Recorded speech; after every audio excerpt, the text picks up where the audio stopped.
this is the other entrance exit. We're totally spoiling the surprise for people right now because I didn't tell them where this was. I said it has 4 ways in. You have to figure out. But here's our actual snow biome.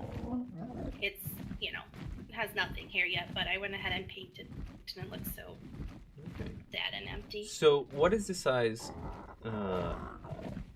of this map compared to something like the island, where people are more used to in terms of size? Well, I have had probably multiple opinions on it, but after talking to Kangaroo from Ragnarok, he said it's pretty much the biggest landscape that the engine will allow you to make. So, did I do that on purpose?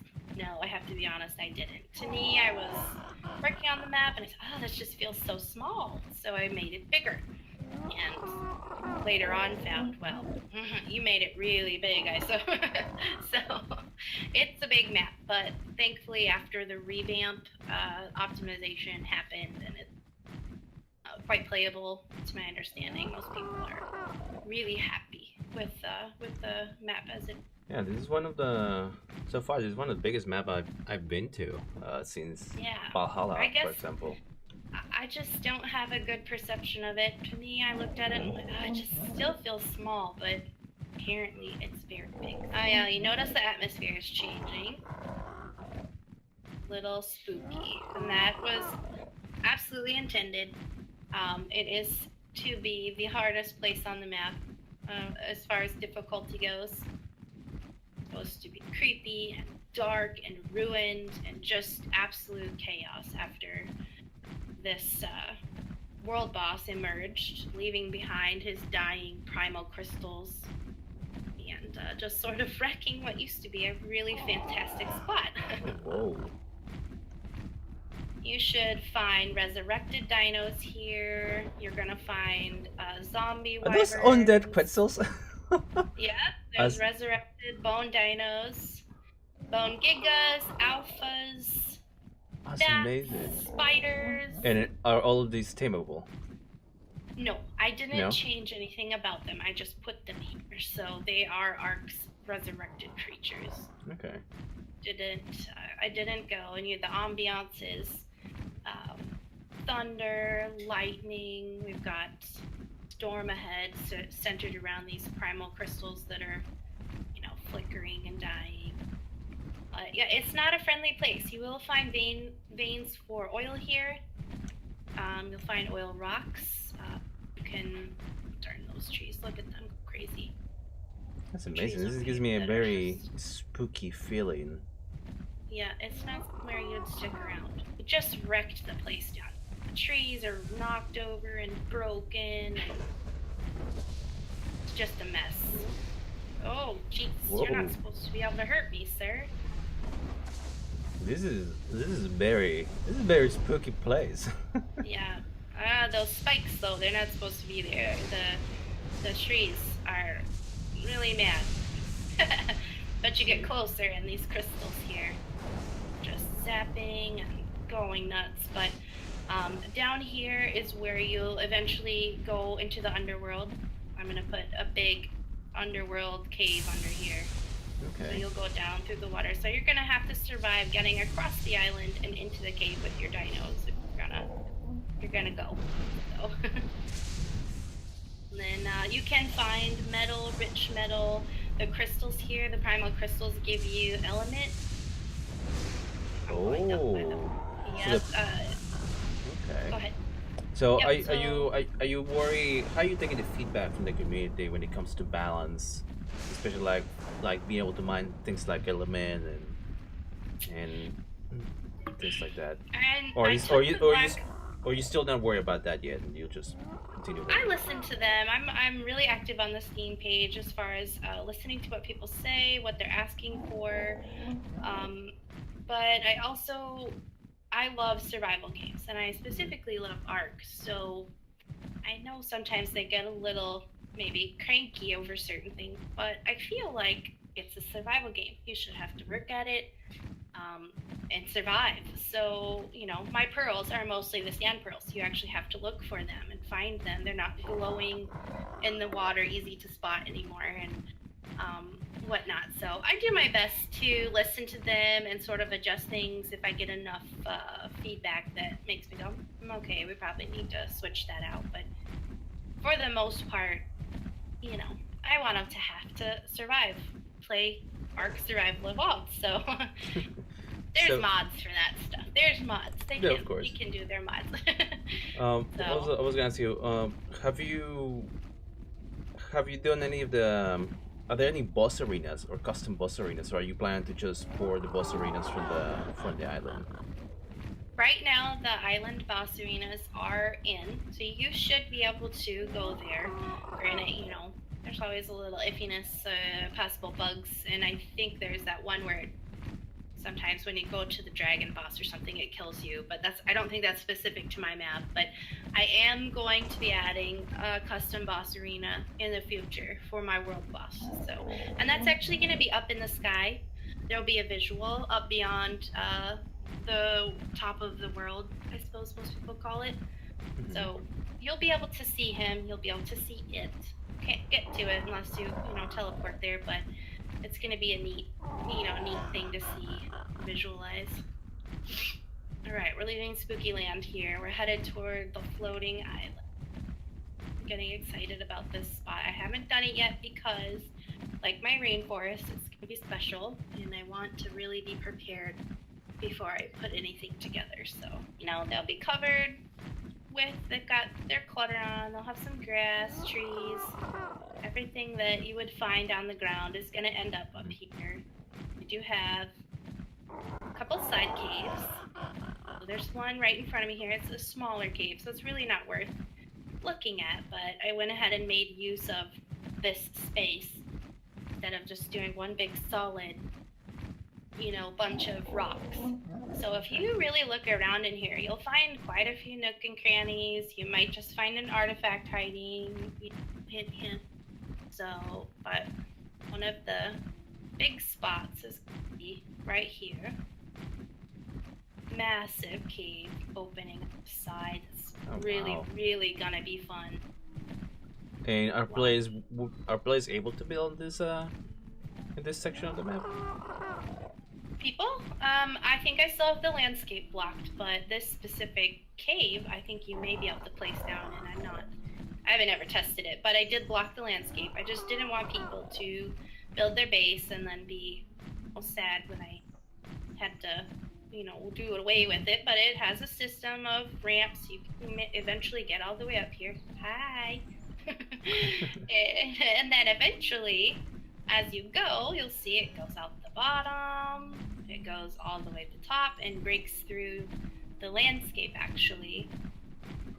Allows you up onto the surface here. So you can fly in through the side or you can access the surface itself.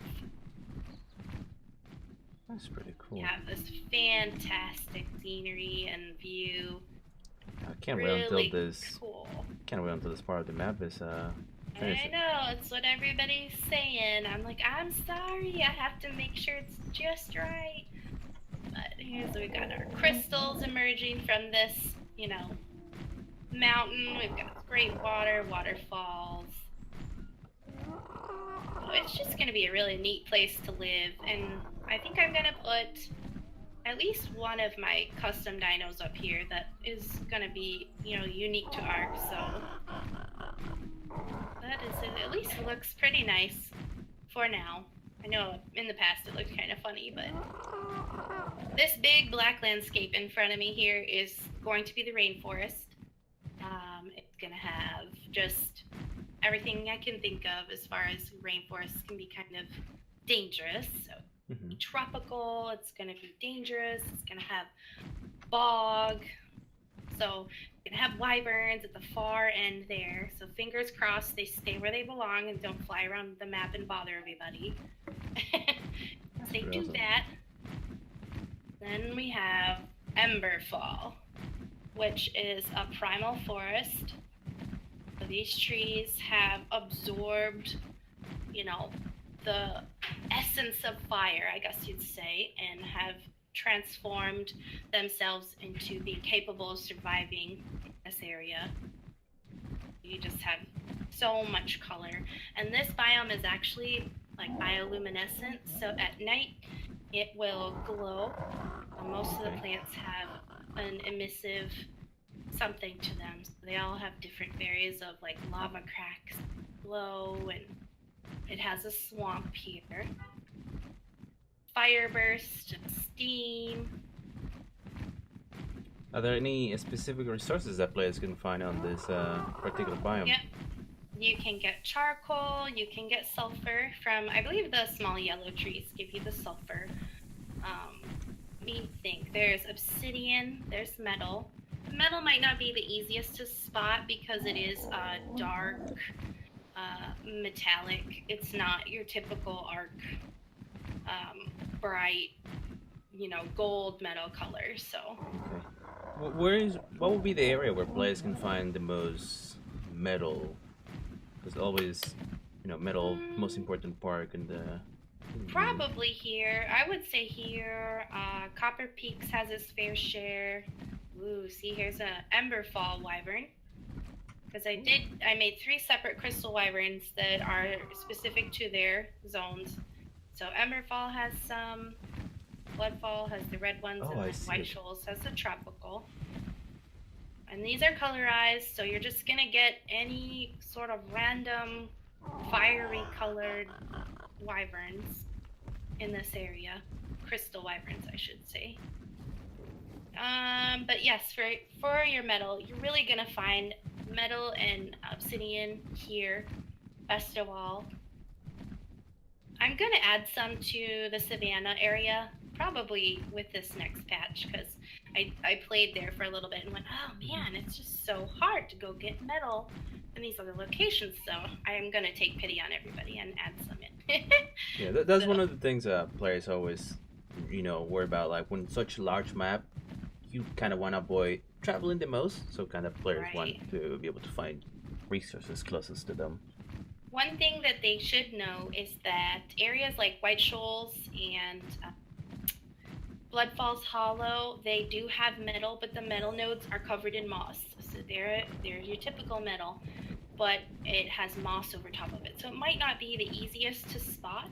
Mm-hmm. Just keep your eye out when you're in those areas. The metal is there. You just might not see it like you're used to. So, all right, we're heading into Copper Peak now. When I started mapping, I actually kind of came into it while they were doing the Halloween fall event. Mm-hmm. And so all of the trees were this beautiful autumn colors, and I just fell in love with them. And this area was originally done with the fall trees.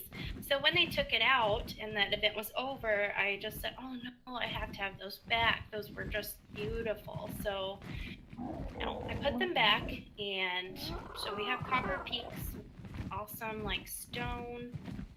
And I also collaborated with iSpez from the Steampunk mod and put copper nodes in this zone. So you can actually run his mod and be able to collect copper. Here, there's one in front of me. Oh, that's awesome. Yeah, so you can get your copper, and I think it actually comes out as refined or smelted. If players don't have that particular mod, what kind of resources are they able to acquire for those nodes? You'll just get stone, and if I remember right, maybe a little bit of metal, but you'll just get stone. You have, of course, rare waterfalls. I can't not have my water. I have to agree. I don't know. I'm a forest person, so for me, I'm just like, oh, it's so beautiful. But I know it's probably not everyone's favorite. So when it comes to caves, how many caves, or have you added any caves into the map? I was not experienced enough when I really put a couple in, so I didn't go for full out art caves, with the huge and adventurous and full of deadly animals. I just did some experiments like this one, just to pass through. Just made it something interesting while learning, how exactly to help a cave function and look. This one is actually, these crystals give you obsidian. Oh, awesome. And crystals. So if you, and then there's pure metal in that water in there. I would just be careful because I did, you know, there's not nice things in the water as well. So I would not just go diving in for pure metal without being prepared. So let me see here. We do have one cave that eventually we should go through.